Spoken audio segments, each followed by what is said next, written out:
अच्छा जी, यहाँ तक सल्वेज पाथवे तक और लीच नेहन सिंड्रोम तक हमने डिस्कस किया था। नेक्स्ट बात हम ये करते हैं बच्चों, आपको बताया कि अभी तक हमने जो सिंथेसाइज किए थे, प्यूरिन सिंथेसाइज किए थे, वो हमारे पास क्या था जी, ईएमपी था, ठीक है, और उसके अलावा जीएमपी था। इसी तरह हमारे पास इसको अगर हम एटीपी डालेंगे तो ये क्या बन जाएगा, ईडीपी बन जाएगा। लेकिन ये ईडीपी जो है ये राइबोज है, ठीक है, राइबोज एडिनोसाइन डाइफॉस्फेट है, ठीक है, राइबोज न्यूक्लियोसाइड है इसका मतलब है। और ये हमारे पास जब ये राइबोज है तो ये किसके अंदर जाके इनकॉर्पोरेट होगा, आरएनए के अंदर, ठीक है। अगर हमने इसे डीएनए के अंदर इनकॉर्पोरेट करना है तो हमें इस राइबो न्यूक्लियोसाइड्स को डीऑक्सी राइबो न्यूक्लियोसाइड्स में कन्वर्ट करना पड़ेगा, ठीक है। ये जो हमारे पास एडीपी है हमें इसे किस में कन्वर्ट करना पड़ेगा, डीएडीपी में, ताकि ये किस में जाके इनकॉर्पोरेट हो सके, डीएनए में, और डीएनए सिंथेसिस हो सके, ठीक है।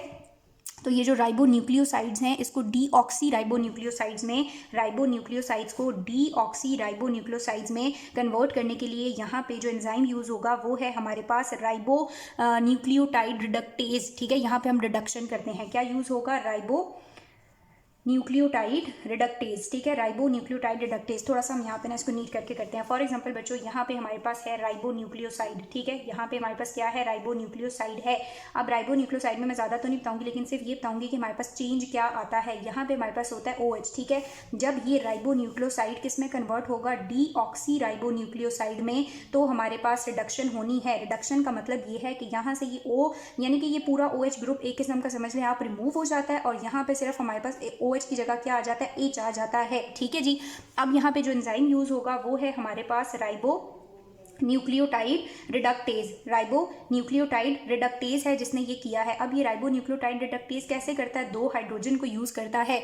दो हाइड्रोजन का पर्पस ये है कि एक हाइड्रोजन इस OH के साथ मिलके, एक हाइड्रोजन और ये OH मिलके बाहर निकल जाते हैं, ठीक है, वाटर बन के, जबकि जो दूसरा हाइड्रोजन है वो यहाँ पे इनकॉर्पोरेट हो जाता है और ये हमारे पास डीऑक्सी फॉर्म बन जाती है। तो राइबो न्यूक्लियोटाइड रिडक्टेज दो हाइड्रोजन को जो ये सल्फर ग्रुप के साथ अटैच होते हैं उनसे लेके यहाँ पे रिडक्शन करता है, डीऑक्सी राइबोज बना देता है। अब इसके पास ये जो दो हाइड्रोजन हैं, ये दो हाइड्रोजन इसको कौन डोनेट करता है, तो ये आपने याद रखना है। एक हमारे पास कोएंजाइम है थायोरिडॉक्सिन, कौन है, थायोरिडॉक्सिन। इसके पास दो सल्फर हाइड्राइल ग्रुप होते हैं और ये हम अपनी किस फॉर्म में है, यहाँ पे रिड्यूस फॉर्म में है, ठीक है।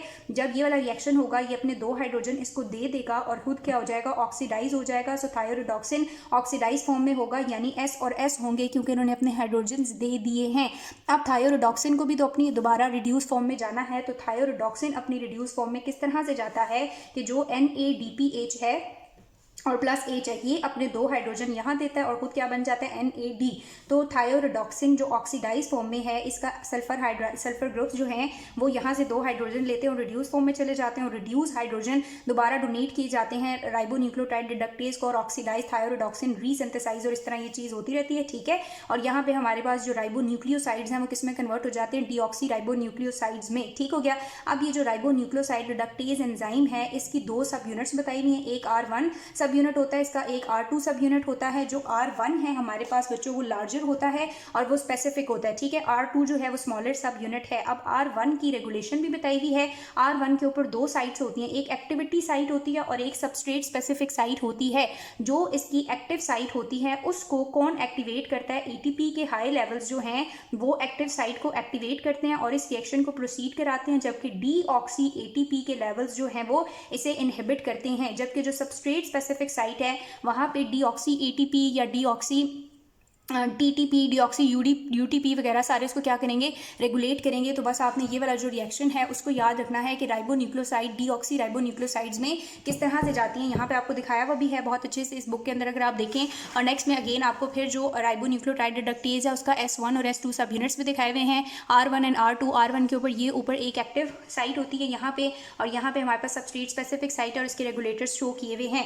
और एक और इंपॉर्टेंट चीज़ ये है कि हमारे पास जो ड्रग है हाइड्रोक्सी यूरिया, जिसको हम कहते हैं हाइड्रोक्सी कार्बामाइड, ठीक है, ये जो ड्रग है हमारे पास ये क्या कर सकती है, ये इस राइबो न्यूक्लियोटाइड रिडक्टेज को इनहिबिट कर देती है। जब इसको इनहिबिट कर देती है तो डीऑक्सी राइबो न्यूक्लियोसाइड्स नहीं बनती, वो नहीं बनती तो डीएनए नहीं बनता, डीएनए नहीं बनता तो सेल प्रोलिफरेशन फर्दर जो है वो नहीं होती। तो ये कैंसर के ट्रीटमेंट में क्या यूज़ होती है, हाइड्रोक्सी यूरिया या हाइड्रोक्सी कार्बामाइड। इसका क्या काम है कि ये राइबो न्यूक्लियोटाइड रिडक्टेज को क्या कर सकती है, इनहिबिट कर सकती है, ठीक है जी।